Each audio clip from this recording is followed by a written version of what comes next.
প্রিয় দর্শক, আশা করি আপনারা ভালো আছেন। আপনাদের কর্মক্ষেত্রে কাজে আসে এমন একটি টপিক নিয়ে ভিডিও তৈরি করলাম। আশা করি আপনাদের উপকার আসবে। নতুন নতুন টপিক নিয়ে ভিডিও বানিয়ে আপনাদের উপকারে আসতে পারি, আপনারা সুযোগ করে দিবেন। সেজন্য চ্যানেলটি সাবস্ক্রাইব করে রাখবেন এবং ভিডিওগুলো মনোযোগ সহকারে দেখবেন, লাইক দিবেন, শেয়ার করবেন যেন অন্য মানুষ উপকার হতে পারে। চলুন আজকের ভিডিওটি শুরু করা যাক।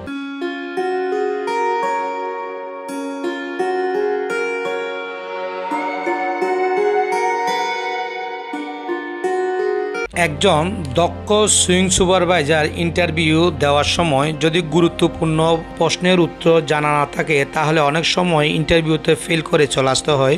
আজকে আমরা জানব এমন একটি বিষয়, যে বিষয়টা অত্যন্ত গুরুত্বপূর্ণ। আশা করি ভিডিওটা আপনারা মনোযোগ সহকারে দেখবেন। আপনি যখন একজন সুইং সুপারভাইজার হিসাবে ইন্টারভিউ দিতে যাবেন, আপনাকে প্রশ্ন করা হবে প্রোডাকশন কি এবং প্রোডাক্টিভিটি কি, বিস্তারিত আমাদেরকে বুঝিয়ে বলেন।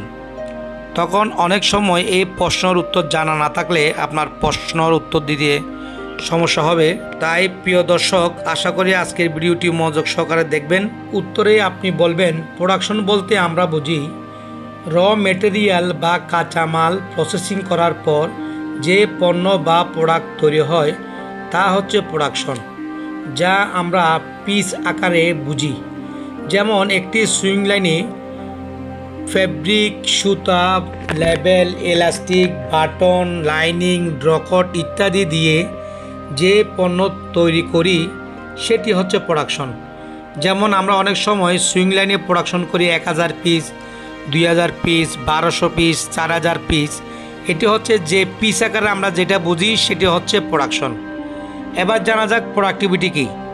প্রোডাক্টিভিটি হচ্ছে সাধারণত 3 প্রকার, যেমন লেবার প্রোডাক্টিভিটি, মেশিন প্রোডাক্টিভিটি এবং সুইং লাইন প্রোডাক্টিভিটি। প্রথমে আমরা জানব লেবার প্রোডাক্টিভিটি। আমরা জানি একটি সুইং লাইনে যারা কাজ করে সবাই হচ্ছে লেবার, যেমন অপারেটর, হেল্পার, আয়রনার। একটি সুইং লাইনে কাজ করে 25 জন ওয়ার্কার, মানে 25 জন লেবার, এবং ওই সুইং লাইনে একদিনে প্রোডাকশন হলো 2650 পিস। এখন আমরা 2650কে 25 দিয়ে ভাগ দিলে আমরা পাই 106 পিস। ওই লাইনের লেবার প্রোডাক্টিভিটি হচ্ছে 106 পিস। এটি হচ্ছে লেবার প্রোডাক্টিভিটি। এরপর আমরা জানবো এখন মেশিন প্রোডাক্টিভিটি কি। মেশিন প্রোডাক্টিভিটি হচ্ছে একটি সুইং লাইনে মেশিন আছে 20টি এবং ওই সুইং লাইনে প্রোডাকশন হয়েছে 2650।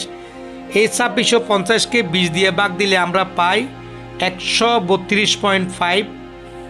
এটি হচ্ছে মেশিন প্রোডাক্টিভিটি, মানে একটি সুইং লাইনের যতগুলো মেশিন আছে এবং যত পিস প্রোডাকশন হয় এটি ভাগ দিলে একটা মেশিনে কত পিস করে পড়ে, সেটা হচ্ছে মেশিন প্রোডাক্টিভিটি।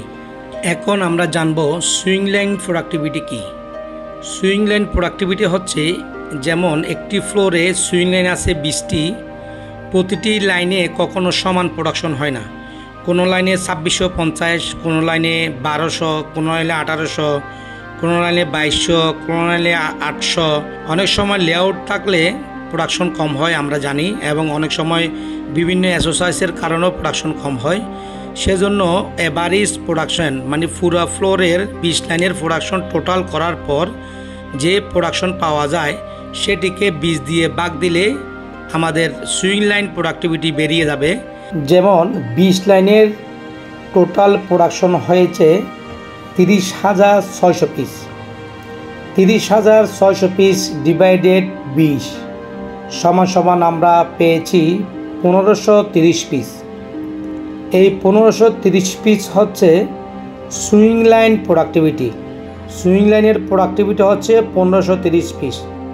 আপনি সুইং সুপারভাইজার ইন্টারভিউর সময় এরকম স্ট্রং এবং পাওয়ারফুল আনসার দিতে পারেন। আশা করি আপনি বুঝতে পারছেন। যদি বুঝতে কোনো প্রকার অসুবিধা হয় তাহলে অবশ্যই কমেন্ট করবেন। প্রিয় দর্শক, আজকের মতো এখানে বিদায় নিচ্ছি। সবাই ভালো থাকবেন, সুস্থ থাকবেন। সবাইকে অসংখ্য ধন্যবাদ।